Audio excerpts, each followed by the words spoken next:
This is the VOA Special English Economics Report. Air traffic over much of Europe came to a halt for 6 days in April because of the huge cloud of ash from a volcano in Iceland. The economic costs added up as airlines flew everyone to where they were trying to go. At its worst, the crisis affected nearly a third of world air travel. About 100,000 flights were canceled or delayed. The International Air Transport Association estimated the cost to airlines at nearly $2 billion. But that does not include costs like the tons of flowers that growers in Kenya and Israel had to destroy, or all the fruits and vegetables that could also not be flown to Europe. Other businesses that depend on air travel, including hotels and vacation places, also suffered. The crisis affected airports from Washington to Pakistan. The crisis came just as Europe is trying to recover from its worst recession in generations. Greece, a popular travel place, continues to face a debt crisis that has sharply raised its borrowing costs. The United States halted air travel for 3 days after the terrorist attacks in 2001. The travel ban in April lasted twice as long in some European countries. Critics accused European air transport officials of being slow to react, then overreacting to the possible risk to airplanes. The volcano eruption cost time and money for travelers. Hundreds of thousands were stuck. Some had no place to stay except the airport. Others tried to make their way by train, bus, boat, or car. Vacationers had to change or cancel plans. And not all businesses were sympathetic. An American stuck in London, already one of the world's highest-priced cities, found that her hotel had doubled its prices. Some embassies offered emergency loans to their citizens. Passengers delayed on European airlines may be able to get back at least some of the money they had to spend. The crisis brought new attention to the billion-dollar market for travel insurance. About 30% of Americans buy policies to cover unexpected problems when they travel. Some credit cards offer a form of insurance and could also face claims. The volcanic eruption was the second time in 2 years that Iceland has shaken its neighbors to the east. The first time was the near collapse of Iceland's banks and currency during the world financial crisis. And that's the VOA Special English Economics Report.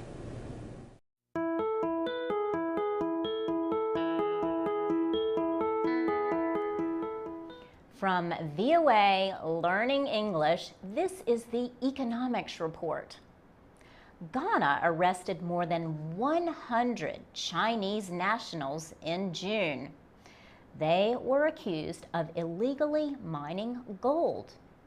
In February, Zambia seized a Chinese-operated mine because of safety concerns. And Gabon has decided to seize property from 3 foreign oil companies, including one from China. Some observers say these and other incidents appear to be a reaction by African governments against Chinese investment on the continent. China became Africa's top trade partner in 2009, Yet some Africans believe they are not getting enough for their exports. Bright Simons is with the Imani Group. He says China is no longer known only for giving loans and sending workers to build hospitals and roads. He says China is now a business partner.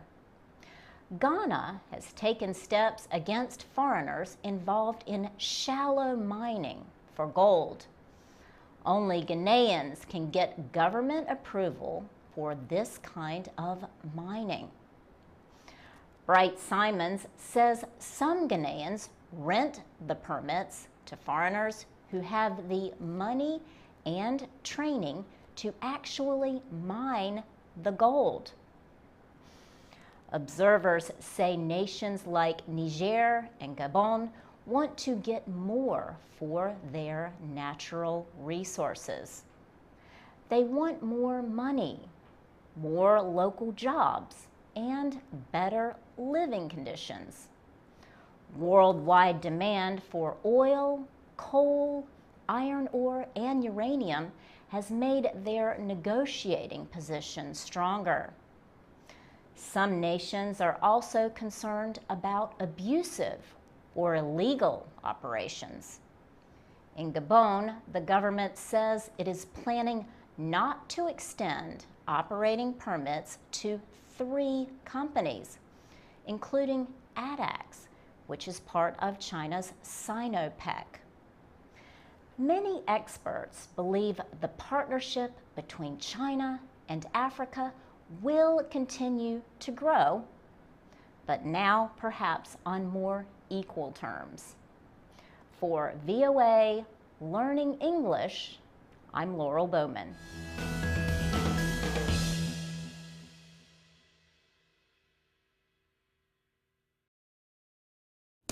This is the VOA Special English Economics Report. One of the largest air shows in the United States is also one of the largest trade shows in the aircraft industry. AirVenture took place in July at an airport in Oshkosh, Wisconsin. Ron Wagner is from the Experimental Aircraft Association, which holds the event each year. He said almost every major manufacturer and many smaller ones were represented. Visitors could find everything from old passenger planes to new unmanned aircraft, like the Predator drone. But Ron Wagner says the spirit of the event is best represented by the pilots and engineers who build their own aircraft. He said, "Much of the modern innovation has come from the home builder community in the United States. We have a lot of freedom to build, design, and fly airplanes for our own use." If you are more interested in fast cars, here is a new turn in the world of motorsports. The Speed Sisters are a racing team of 8 Palestinian women in the West Bank. The team is a dream come true for Suna Aweda, the captain. But not everyone was happy to see her in the driver's seat of the BMW race car she drives. She says her family thought motor racing was not safe and mainly for men.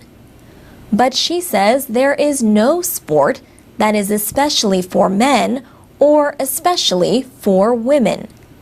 She says women can compete with men in all kinds of sports. In June, the Speed Sisters became the first all-female racing team to compete in the Speed Test, a popular race in the West Bank. They faced some mechanical problems, but one of them finished in the top 10. The team includes Muslims and Christians, mothers, a librarian, a business student, and a woman who competed in a beauty pageant. 2 of the drivers were born into racing families. The Speed Sisters received money from the British consulate in Jerusalem to buy a race car. They also received driving lessons and guidance from 2 British women in motorsports, Helen Elstrup and Sue Sanders. Ms. Sanders says she knew right away the Speed Sisters had the drive to succeed. She said it did not matter whether they spoke the same language or had the same culture. They had the same desire to succeed and be the best. And that's the VOA Special English Economics Report. Transcripts, MP3s, and podcasts of our reports are at voaspecialenglish.com. You can also find us on Facebook, Twitter, and YouTube at VOA Learning English. From VOA Learning English, this is the Economics Report in Special English. Greek leaders have been holding talks with financial experts from the European Union, the International Monetary Fund, and the European Central Bank. All sides are working on ways to bring Greece's huge debt under control. That debt threatens to hurt Europe and the world economy.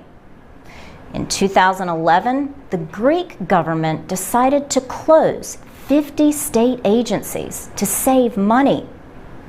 The country's foreign creditors have demanded these types of cost-cutting measures.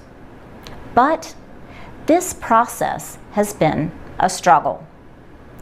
One example is Greece's attempt to close the Organization for Public Property Management, or ODDY.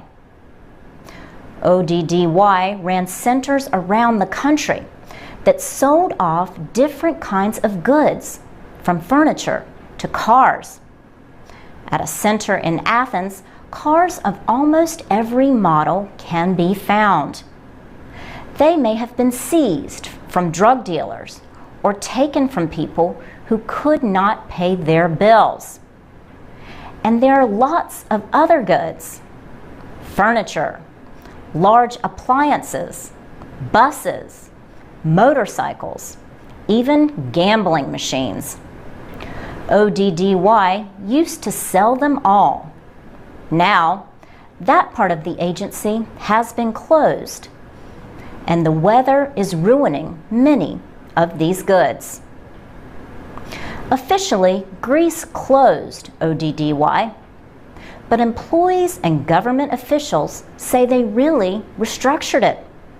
They say ODDY has been renamed DDDY. It is no longer an organization, but a directorate, and it is now an office of the Greek Finance Ministry. Critics of the change say the new agency is no longer effective. Jobs have been cut sharply, and many costs have moved from pay to pensions. Critics of the cuts say they may not be saving Greece money after all. But the agency says that, in time, they will cut costs. For VOA Learning English, I'm Laurel Bowman. This is the VOA Special English Economics Report. Apple sold over 15 million iPads just in the final 3 months of 2011. Now, the popular tablet computer is in its 3rd generation. But as Apple prepared to launch a new iPad on March 7th, it faced legal challenges in China over rights to the name of the device. A court in Guangdong province heard a case brought by the Chinese company ProView Technology. ProView is based in Shenzhen in southern China. and belongs to ProView International Holdings. The company says it holds the